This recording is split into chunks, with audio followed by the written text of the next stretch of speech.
మెడ్సీ IVF ఉచిత సంతాన సాఫల్య చికిత్స శిబిరం మార్చి 1 నుండి 31 వరకు. నమ్మే పరిస్థితి లేని పరిస్థితి నుంచి ఈరోజు నమ్మకం కలిగిస్తూ ప్రభుత్వం తోడుగా ఉంటూ అడుగులు వేస్తూ ఉంది.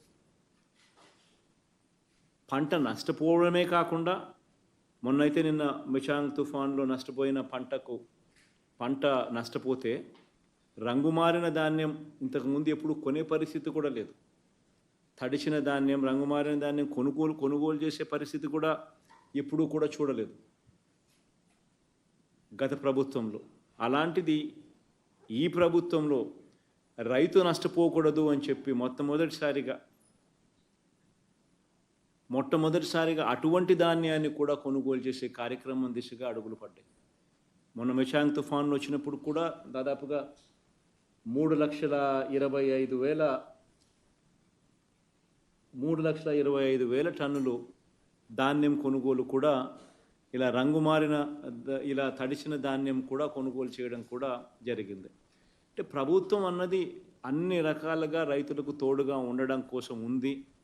అన్ని రకాలుగా అందాల్సిన సహాయం సమయానికి కరెక్ట్గా ఇస్తూ తోడుగా నిలబడుతుంది అని భరోసా మొట్టమొదటిసారిగా ఈ 55 నెలల కాలంలో కలిగించాం.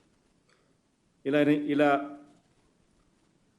అడుగులు ముందుకు వేస్తూ ఈ 2 విపత్తుల వల్ల, అంటే గత ఏడాది ఖరీఫ్లో వర్షాభావం వల్ల, రబీ సీజన్ ప్రారంభంలో వచ్చిన మిచాంగ్ తుఫాన్ నష్టం వల్ల, ఈ 2 విపత్తుల వల్ల నష్టపోయిన 11,61,000 మంది రైతన్నలకు ఇన్పుట్ సబ్సిడీగా మంచి చేస్తూ ఈరోజు 1,295 కోట్ల రూపాయలు, అంటే దాదాపుగా 1,300 కోట్ల రూపాయలు ఈరోజు విడుదల చేస్తూ అడుగులు ముందుకు వేస్తే ఒక మంచి కార్యక్రమం దేవుడి దయ వల్ల ఈరోజు జరుగుతూ ఉంది.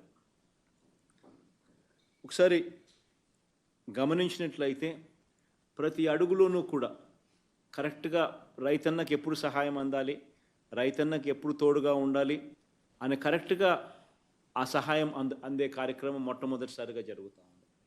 ఇన్సూరెన్స్ పరంగా కూడా చూసుకుంటే మొట్టమొదటిసారిగా ఈ 58 నెలల కాలంలో 54,55,000 మంది రైతులకు ఇన్సూరెన్స్ సొమ్ము ఇచ్చింది 7,802 కోట్లు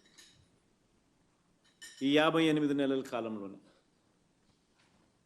అది కూడా రైతుల దగ్గర నుంచి ఇన్సూరెన్స్ ప్రీమియం